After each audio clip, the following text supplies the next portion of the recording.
Gloire à Dieu. Prenons nos Bibles. Je vous invite à prendre Marc chapitre 2. Marc 2, nous allons lire à partir du verset 15. Trois versets rapidement dans Marc. Donc, Marc 2, dont nous prenons le verset 15 au verset 17.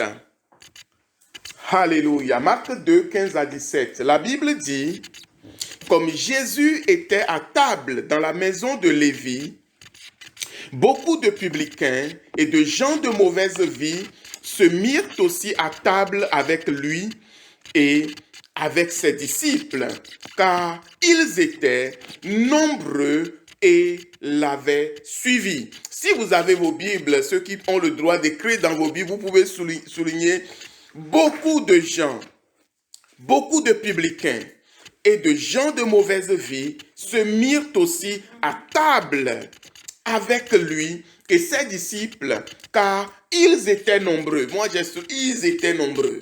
C'était pas peu de personnes qui sont venues s'asseoir à cette table. Quelle histoire! Mais ils étaient nombreux et ils l'avaient suivi. C'était des gens qui l'avaient suivi. Alléluia. Donc, le verset 16, les scribes et les pharisiens qui étaient aussi là, le voyant manger avec les publicains et les gens de mauvaise vie, dirent à ses disciples. Ils sont partis se plaindre chez les disciples de Jésus. Ils ne peuvent pas s'adresser à lui-même directement. Mais ils sont partis voir ses disciples. Ils disent, mais pourquoi mange-t-il et boit-il avec les publicains et les gens de mauvaise vie? Pourquoi mange-t-il et boit-il avec les publicains et les gens de mauvaise vie? Ce que Jésus, ayant entendu, et il leur dit, ce ne sont pas ceux qui se portent bien qui ont besoin de médecins, mais les malades. Je ne suis pas venu appeler des justes, mais des pécheurs. Amen. Oh, quelle parole! Quelle parole, frères et sœurs! Jésus est rentré dans la maison de Lévi, qu'on appelle encore Matthieu. Il porte un beau nom, n'est-ce pas? Lévi, qui fait référence à la tribu de Lévi. Amen. Et ces gens qui sont, un peu mis à part au milieu des 12 tribus d'Israël. Et cet homme a accueilli Jésus dans sa maison. Et la Bible nous dit que beaucoup de personnes sont aussi rentrées dans cette maison. Et Matthieu était péager. Amen. Et la Bible nous dit que il y avait là beaucoup de publicains. Beaucoup de gens de mauvaise vie qui étaient là aussi. Et Marc insiste qu'ils étaient nombreux. Beaucoup et nombreux étaient à cette grande table. Amen. On dirait un banquet. Mais la Bible dit que les scribes, quand on parle de scribes, on parle des spécialistes de la Torah. Quand on parle de scribes, on parle des gens qui maîtrisent le livre de Dieu. Quand on parle de scribes, on parle des gens qui peuvent décortiquer la parole de Dieu. Donc, et les pharisiens étaient là. Donc, on peut dire que c'était les docteurs et les experts du test d'Israël qui étaient là et qui observaient. Ils disent, mais cet homme est en train de nous dire qu'il est le Messie. Il dit qu'il est celui qui sauve Israël. Nous l'observons pour voir si sa manière de vivre correspond à ce qui est écrit dans les textes. Nous l'examinons pour voir est-ce qu'il se conduit comme ce que les textes nous disent que le Messie, quand il va venir, le Messie doit être un homme saint, quoi. Le Messie ne doit pas fréquenter n'importe qui. Le Messie, et en plus, maintenant il se met à table.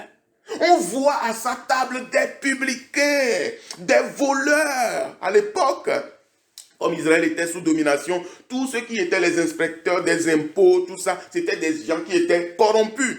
Parce qu'eux-mêmes, ils surtaxaient leurs propres frères. Donc, si les impôts, c'est 2%, hein, c'est la corruption. Hein. Si ce n'est pas 2%, c'est très peu. Si c'est 15%, eh bien, il va dire, mais écoutez, si vous venez... Quelqu'un qui dit qu'il n'a pas les 15% aujourd'hui, il va dire, bon, ok, la semaine prochaine, je vais te laisser un délai supplémentaire. Par contre, tu sais ce que tu dois faire. Ah oui, vous voyez, c'est des gens corrompus. Ils prennent des dessous de table. Donc, c'est les publicains. Tous ces gens-là sont venus plein. Et comme Matthieu était péager, il connaît beaucoup de monde. Donc, toutes ces personnes sont venues et ils étaient là à table. Et les scribes étaient là, les pharisiens étaient là. Ils regardaient Jésus manger avec ces gens. Ils ont dit, mais ce n'est pas possible. Si c'est réellement lui le Messie, comment peut-il manger avec de telles personnes? Et la Bible dit que Jésus les a entendus. Alléluia. Jésus a entendu leur colère. Bien aimé, c'est une colère justifiée, n'est-ce pas? Ils disent, mais non, mais c'est n'importe quoi. Comment est-ce que lui qui est le Messie peut se comporter, manger avec des gens comme ça? Et Jésus les a entendus, va leur répondre. Ce ne sont pas les bien portants qui ont besoin de médecins, mais ce sont les malades. Amen. Ce ne sont pas les bien portants qui ont besoin de médecins, mais ce sont les malades. Frères et sœurs, la pensée que Dieu a mis dans mon cœur pour nous ce matin, c'est appeler, guérir, transformer pour servir le Seigneur. Dieu nous appelle, alléluia, il nous guérit, il nous transforme pour que nous puissions le servir. Alléluia. Je ne sais pas qui es-tu ce matin. Je ne sais pas quelle est ta vie ce matin. Peut-être tu es comme ces personnes qui sont là à la table de Jésus. La Bible dit que ces personnes ont suivi Jésus. C'est très important ce détail.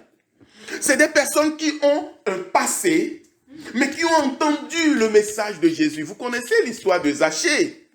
Zachée aussi était un publicain. Mais quand il a écouté le message de Jésus, Zachée a tout fait pour suivre Jésus. Et de la même manière, quand Jésus dit, je vais dans ta maison, les gens critiquaient, les gens jugeaient. Mais Zachée a suivi Jésus, Zachée a écouté le message de Jésus et Zachée a pris des décisions pour changer. Alléluia. Zachée a changé. Ah, c'est pas facile à dire. Hein? Zachée a changé. Il dit que si je dois, toutes les personnes à qui j'ai fait tort, tous les dessous de table que j'ai pris à gauche, je suis prêt même à rembourser les personnes. Plusieurs fois ce que je leur dois. Alléluia. Mais Jésus va dire non, ce ne sont pas les bien portants. Ce ne sont pas les bien portants.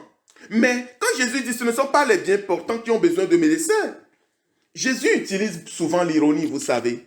Parce que dans Apocalypse, la Bible dit que tu passes pour être vivant et pourtant tu es mort. Tu dis tu vois alors que tu ne vois pas. Donc, Jésus voulait dire à ces personnes, ce ne sont pas ceux qui pensent, ceux qui se croient en bonne santé, qui ont besoin de médecins. Amen. Est-ce que vous suivez? Amen. Ce ne sont pas les bien portants qui ont besoin de médecins. Mais vous qui êtes en train de juger, est-ce que vous êtes bien portant? Est-ce que ces pharisiens, ces scribes, sont-ils réellement bien portants? Je n'en suis pas sûr. Parce que le jour où ils ont voulu lapider la femme surprise en flagrant délit d'adultère, quand Jésus a commencé par écrire par terre, la Bible dit que tous les accusateurs sont partis, les uns les autres. Amen. Donc ces scribes et ces pharisiens, ils sont comme les accusateurs. Eux, ils se croient justes. Mais Jésus, il se croit en bonne santé. Alléluia. La Bible dit que les premiers seront les derniers. Les premiers seront les derniers. Les derniers seront les premiers. Les derniers, ce sont les malades. Parce que eux, ils viennent vers Jésus pour être guéris. Mais les premiers seront enfermés dans leur raisonnement, dans leur assurance. Amen. Dans leur assurance de bonne santé. Et malheureusement, ils ne seront jamais guéris. Pourquoi ces hommes étaient-ils si surpris de voir que le Messie ou le soi-disant Messie mange avec des gens de mauvaise vie? Parce qu'ils savent que dans les promesses faites à Israël, au moment du rétablissement de toutes choses, il y aura un grand banquet au ciel. il y aura une grande fête dans le royaume de Dieu. Amen. Est-ce que vous savez qu'il y aura une grande fête dans le royaume de Dieu? Amen. Oh, frères et sœurs, cette image de Jésus à table avec ces personnes nous renvoie au banquet qu'il y aura au ciel. Alléluia. Cela nous renvoie à une grande fête qui se tiendra, alléluia, au ciel. Ouvrez avec moi, alléluia, Apocalypse, chapitre 19, on va le lire. Apocalypse 19, on va lire rapidement, à partir du verset 6. La Bible dit, « Et j'entendis comme une voix d'une foule nombreuse, comme un bruit de grosses eaux et comme un bruit de fort tonnerre, disant, Alléluia, car le Seigneur notre Dieu Tout-Puissant est entré dans son règne. Réjouissons-nous et soyons dans l'allégresse et donnons-lui gloire. Car les noces de l'agneau sont venues et son épouse s'est préparée. Amen. Les noces de l'agneau sont venues, son épouse s'est préparée et lui a été donné de se revêtir d'un fin lin éclatant, pur. Car le fin lin, ce sont les œuvres justes des saints. Et l'ange me dit, écrit, c'est le verset 9, heureux ceux qui sont appelés au festin de noces de l'agneau. Et il me dit, ces paroles sont les véritables paroles de Dieu. Amen. Amen. Heureux ceux qui sont appelés au festin de noces de l'agneau. Donc ça veut dire que au dernier jour, il y aura une grande fête au ciel. Et ce que Jésus était en train de faire avec tous ces gens-là, soi-disant mauvais, des gens de mauvaise vie, c'est un geste prophétique. C'est un geste prophétique sur ce qui se passera au dernier jour. Mais les scribes et les pharisiens, eux, ils ne voient rien. Ils ne voient que la lettre. Eux, ils ne voient que leur propre justice.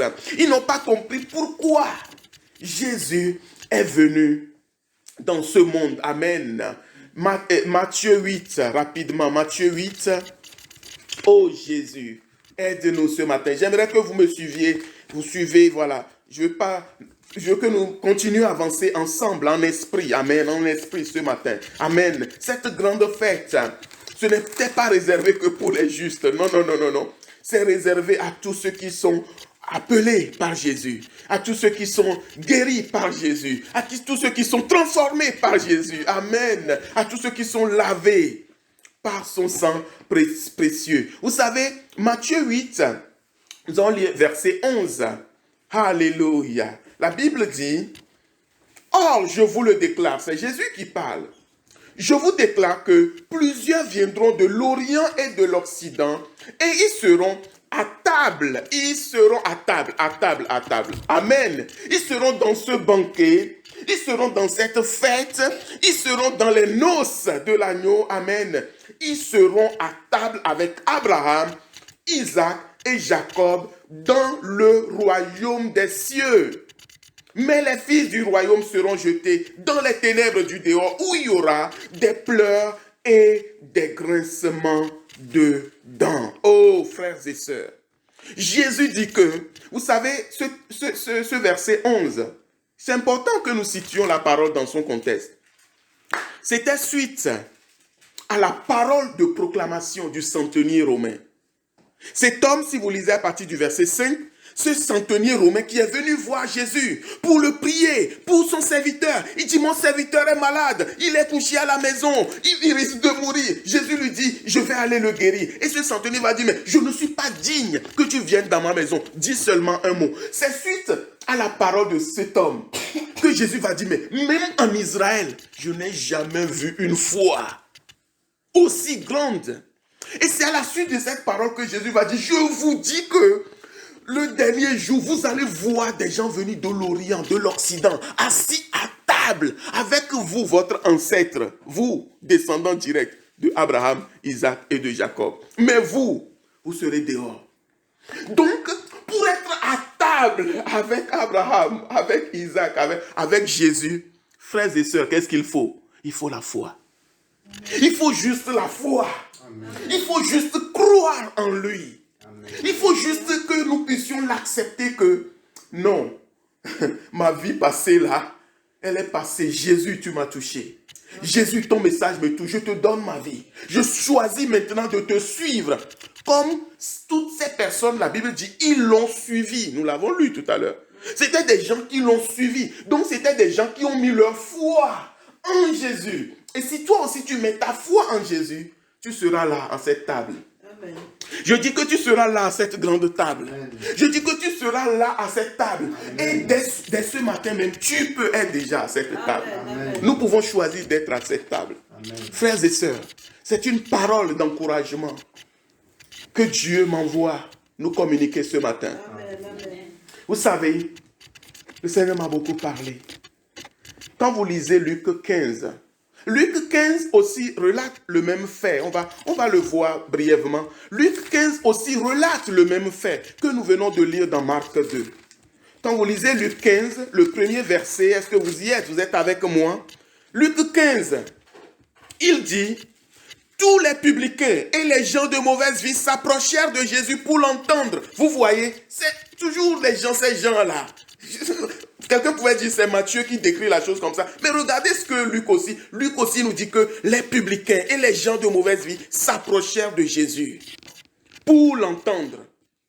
Et c'est après l'avoir entendu qu'ils ont été touchés et qu'ils ont décidé de le suivre. Mais les pharisiens et les scribes, ils murmuraient, verset 2, disant, cet homme accueille des gens de mauvaise vie, il mange avec eux. Il mange avec les gens de mauvaise vie. Oh, frères et sœurs, alors verset 11. C'est à partir du verset 11 que l'histoire de ces deux fils que nous connaissons bien, on ne va pas le lire. À partir du verset 11, c'est là où la parabole du fils prodigue que nous connaissons bien, c'est là où ça commence. C'est juste pour nous faire comprendre que l'histoire du fils prodigue est en lien avec les publicains, les gens de mauvaise vie, les gens qui ne sont pas qualifiés. Et c'est pour décrire l'amour de Dieu qui veut sauver, de Dieu qui veut transformer, de Dieu qui veut changer, que Jésus nous raconte l'histoire de ces deux fils. Mais je vous ferai remarquer que quand le fils qui faisait des bêtises, qui était parti se vautrer dans le péché, la Bible dit que il est un jour rentré en lui-même. Ça, c'est la démarche de la conversion. Il est rentré en lui-même.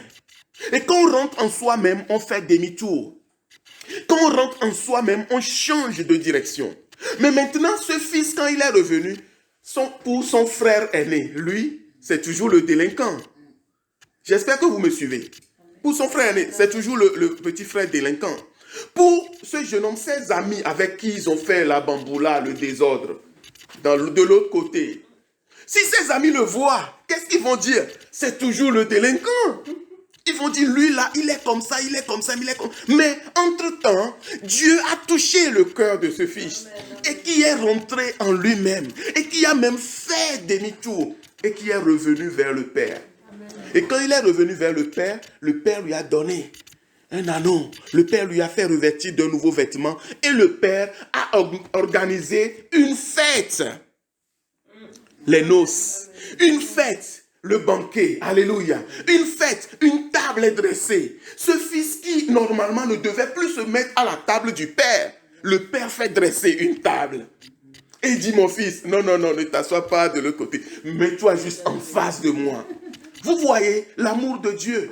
Est-ce que vous voyez l'amour de Dieu? Amen. Oh, frères et sœurs, dans l'islam, on ne peut pas parler de l'amour de Dieu. Non, il n'y a pas, je parle de choses théologiques, hein. Ça n'existe pas. L'amour de Dieu, non. Les musulmans, ils sont juste tenus à faire des efforts, à faire des œuvres, espérant que Allah va avoir compassion d'eux au dernier jour. Vous voyez? Mais quand vous lisez la Bible, toute la Bible est remplie de tests de l'amour. En islam, tu ne peux pas appeler Dieu Père. C'est pas ton Père. Vous voyez? Et c'est pour ça qu'ils sont perdus avec l'histoire de fils, Jésus, fils de Dieu, parce que eux, ils pensent à la vie des hommes, aux rapports sexuels, aux trucs vraiment terre à terre. Est-ce que vous me suivez? Ça les perturbe. Ça les dérange. Oh, Marie, oui, c'est ça. Alors, Dieu, il est venu faire quoi avec Marie? Ça va pas, non? Vous dites. Donc, ils sont restés.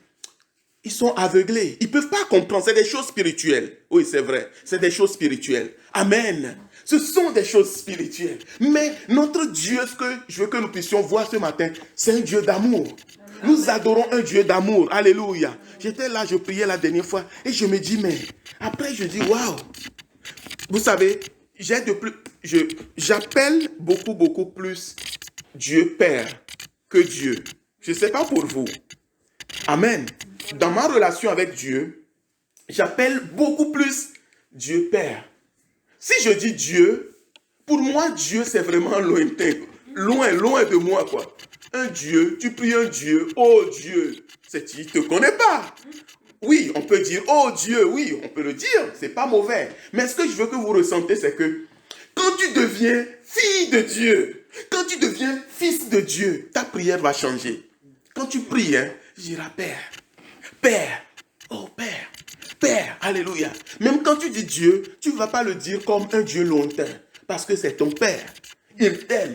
Et quand ce fils est revenu, la remarque que je veux faire, c'est qu'il y a eu une fête, il y a eu une table qui est dressée. Et quand le frère aîné est revenu des champs, et qu'il entendait de loin la fête, il entendait de loin qu'il y a un boom à la maison, il s'est dit, mais qu'est-ce qui se passe? Et moi, je ne suis pas au courant. On lui dit, mais ton frère est rentré.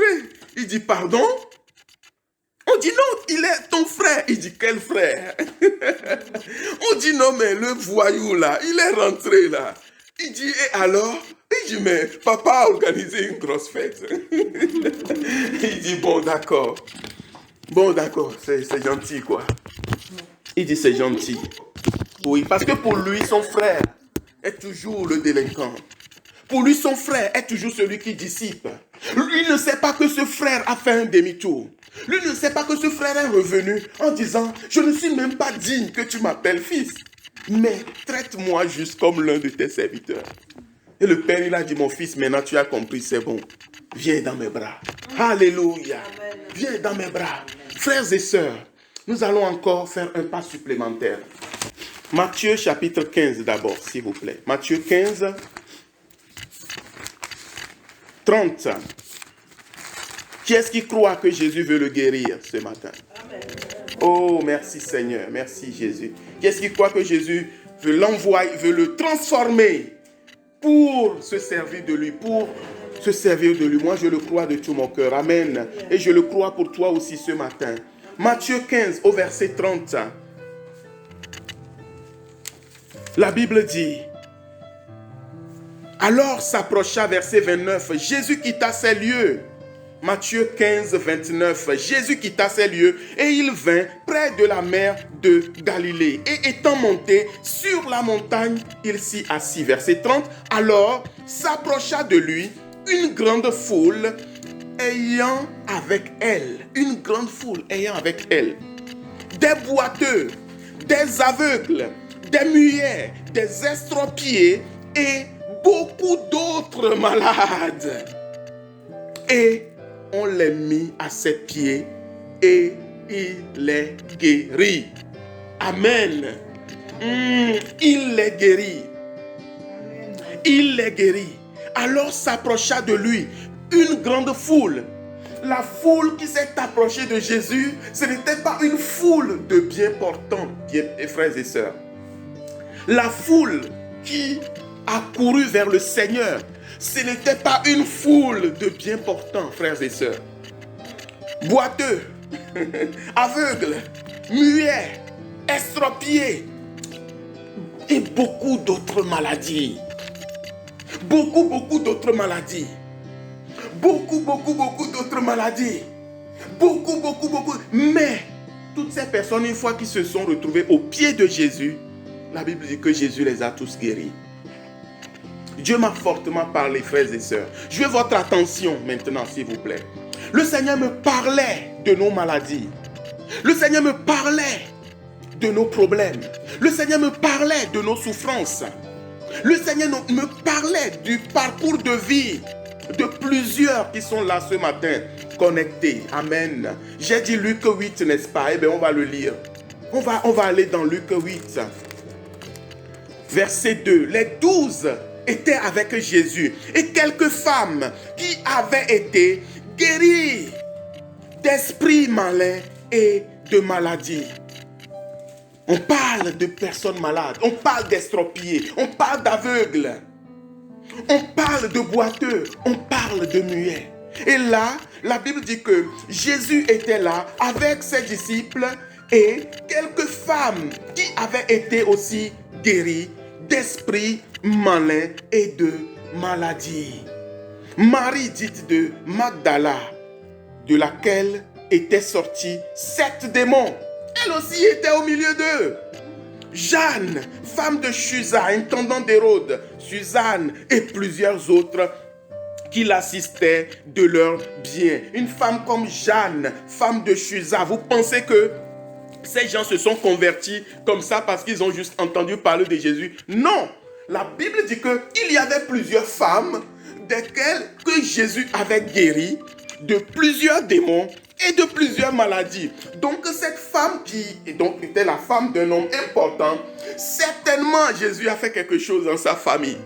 Certainement, peut-être Jésus a guéri un enfant lunatique. Certainement, peut-être Jésus a guéri une épilepsie.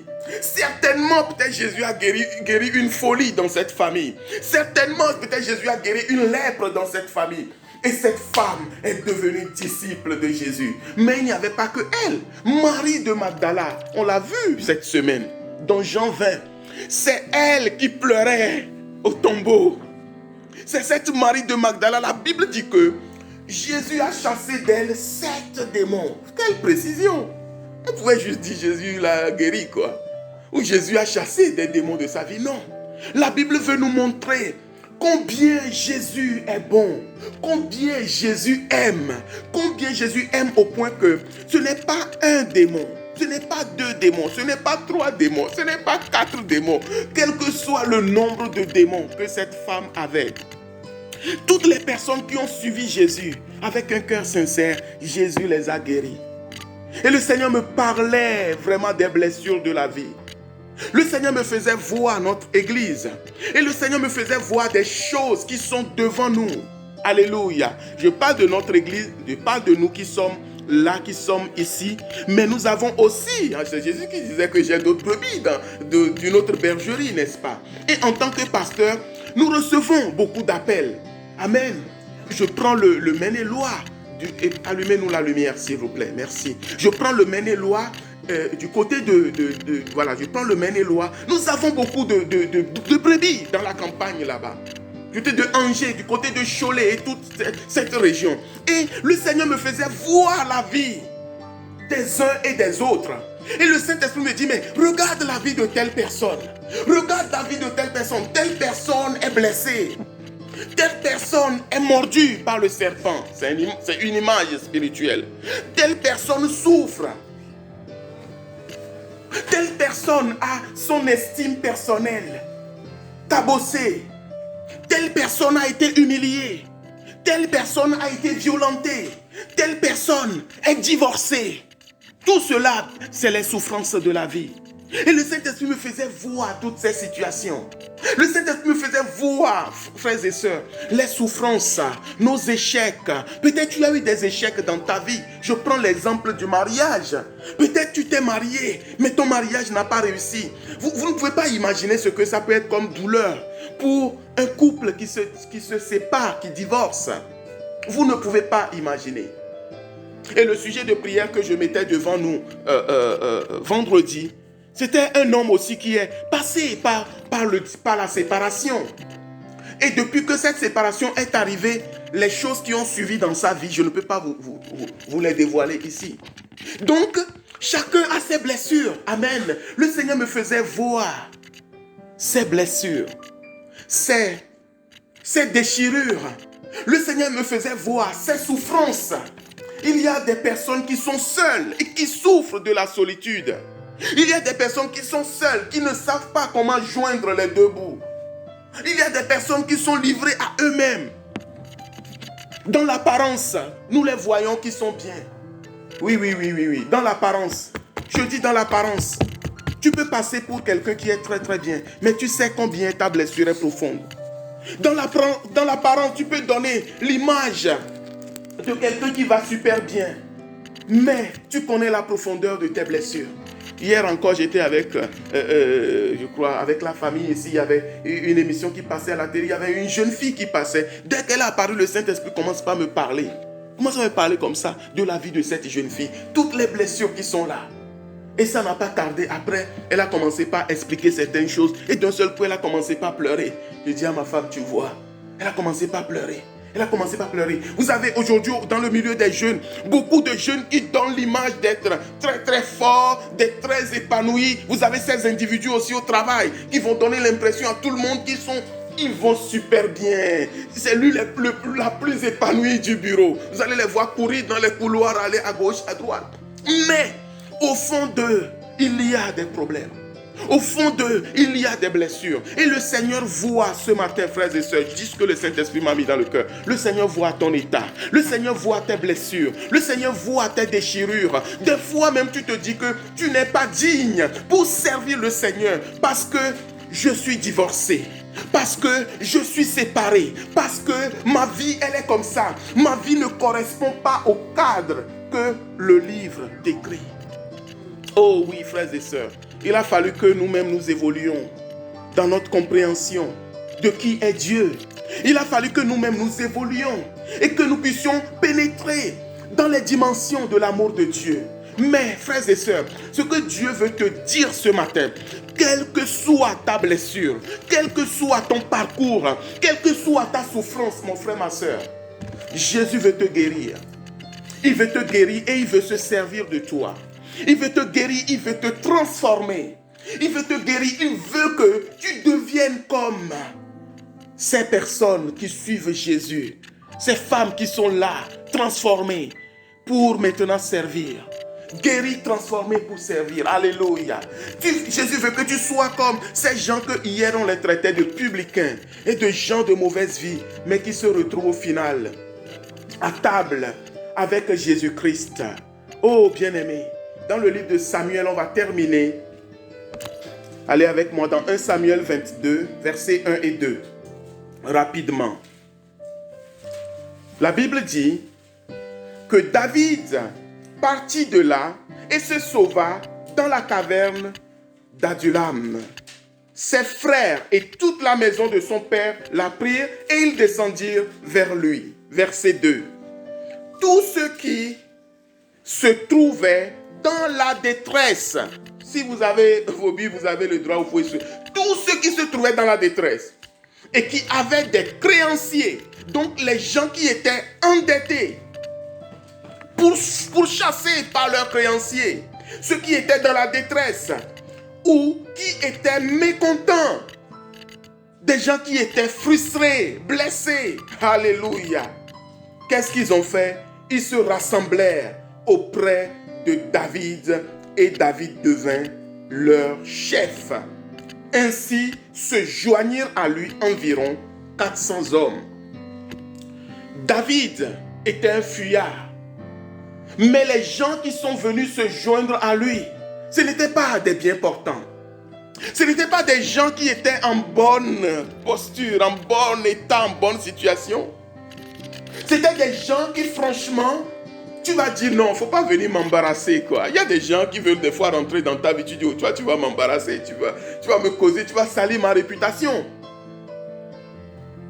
Tu vas salir ma réputation, je ne peux pas côtoyer des gens comme toi.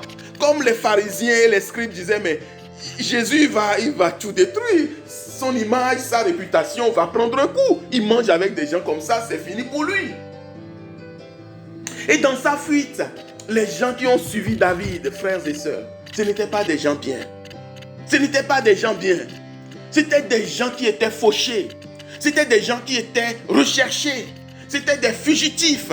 C'était des gens qui avaient des dettes, qui ont fait des faillites, donc ils devaient de l'argent à l'État, aux impôts, à je ne sais qui fuyaient. Donc, tous ils ont rejoint David.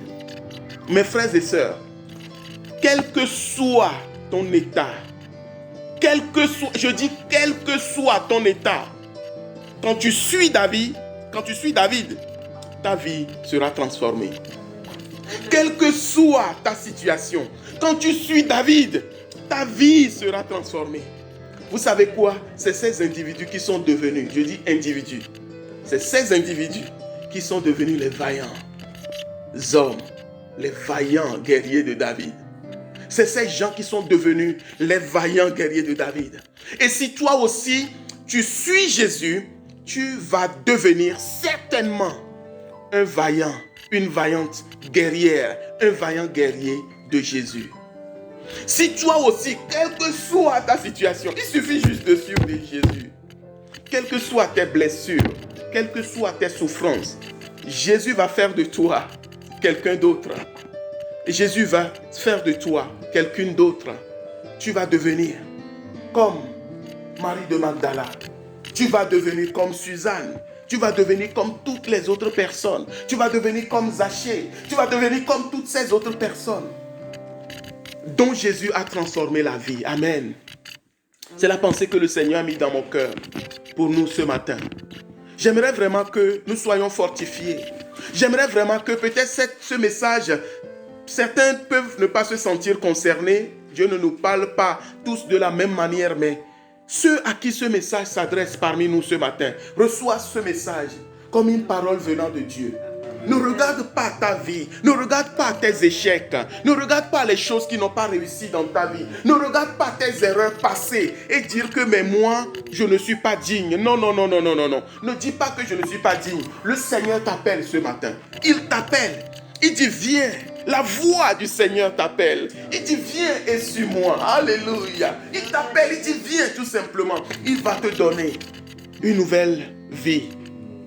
Il va te donner un nouveau départ. Il va te donner une nouvelle direction. Amen. Frères et sœurs, levons-nous un instant. Nous allons prier ce matin. J'ai à cœur que nous prions. Alléluia. Nous allons prier pour toutes les personnes qui ont vécu des choses difficiles dans leur parcours. Qui ont vécu des choses difficiles dans leur parcours, dans leur vie. J'aimerais que nous prions ce matin.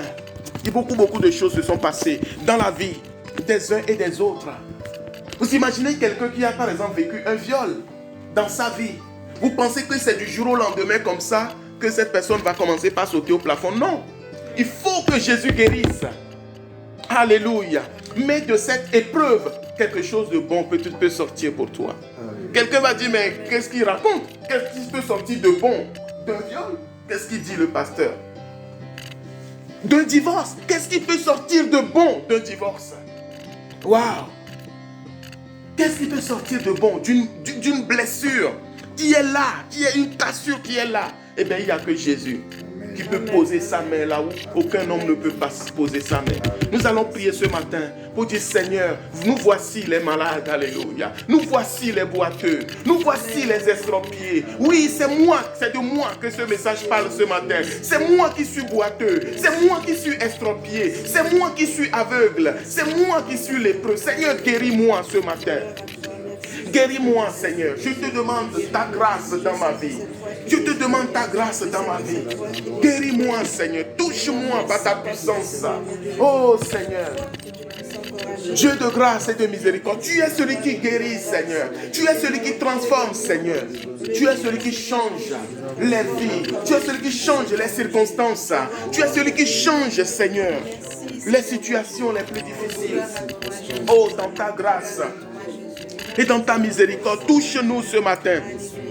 Je prie pour tous ceux qui sont blessés parmi nous. Je prie pour tous ceux qui ont vécu des choses difficiles parmi nous. Seigneur, étends ta main ce matin et donne une espérance, donne un avenir. Donne, Seigneur, quelque chose de nouveau. Donne quelque chose de nouveau. Donne quelque chose de nouveau. Donne quelque chose de nouveau. Donne quelque chose de nouveau. Dans le nom de Jésus. Que chacun puisse recevoir de ta part quelque chose de nouveau. Dans le nom de Jésus. Alléluia.